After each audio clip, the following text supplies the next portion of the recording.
CBS News on the Hour, your home for original reporting. I'm Steve Kathan. Federal agents at the Indiana home of former Vice President Mike Pence. CBS's Stephen Portnoy. Sources say FBI agents from the Indianapolis field office are conducting the search, and that it's not being overseen by either of the special counsels now running probes into how Donald Trump and Joe Biden handled classified documents. Like the search of President Biden's homes in Delaware, the search of Mike Pence's home in Indiana is being done on a consensual basis without a warrant. Attorneys for Pence say they discovered classified documents at his home last month. Overseas now.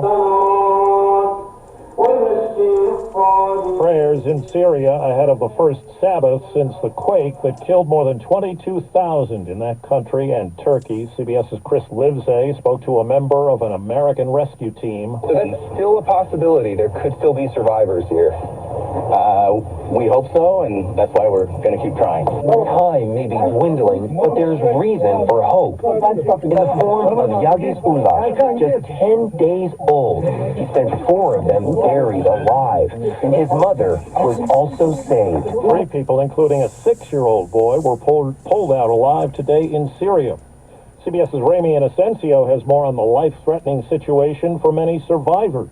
The World Health Organization is now warning of this second humanitarian disaster if those survivors don't get access to food and water, to shelter, and to medicine as fast as possible. In addition, an untold number of people, we're told, may have already died from hypothermia in the past 4 days while buried under that rubble. Well, CBS's Cammie McCormick has the latest on stepped-up Russian attacks in Ukraine. Russia launched a barrage of missiles and drones into 6 regions of Ukraine, once again hitting power stations. In the capital, they shot down 6 missiles, according to the mayor. In neighboring Moldova, they've summoned the Russian ambassador because one of the Russian missiles flew over that country. Back here at home, a monthly court hearing in Michigan for Ethan Crumbley. Mr. Crumbley, can you hear us okay, sir?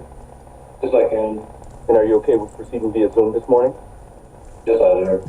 Thank you. The teenager facing murder and terrorism charges in the shooting deaths of 4 classmates at his high school in 2021. In Maryland, a 39-hour manhunt ended with a standoff early this morning and then a surrender. Time was on our side. We had eyes on the suspect. We had him pinned down. He was hunkered down. The sheriff says the chase for the man who will be charged in the wounding of 2 police officers in separate shootings. Texas Republican Attorney General Ken Paxton's agreed to apologize and pay more than $3 million to former staffers who accused him of corruption. Wall Street, right now the Dow is up 114 points. This is CBS News. Well, that's today's news.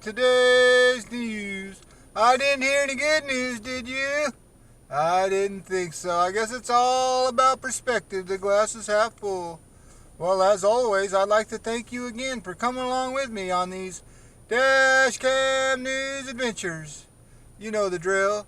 Peace, love, and all that hippie jazz. Bye-bye, everybody.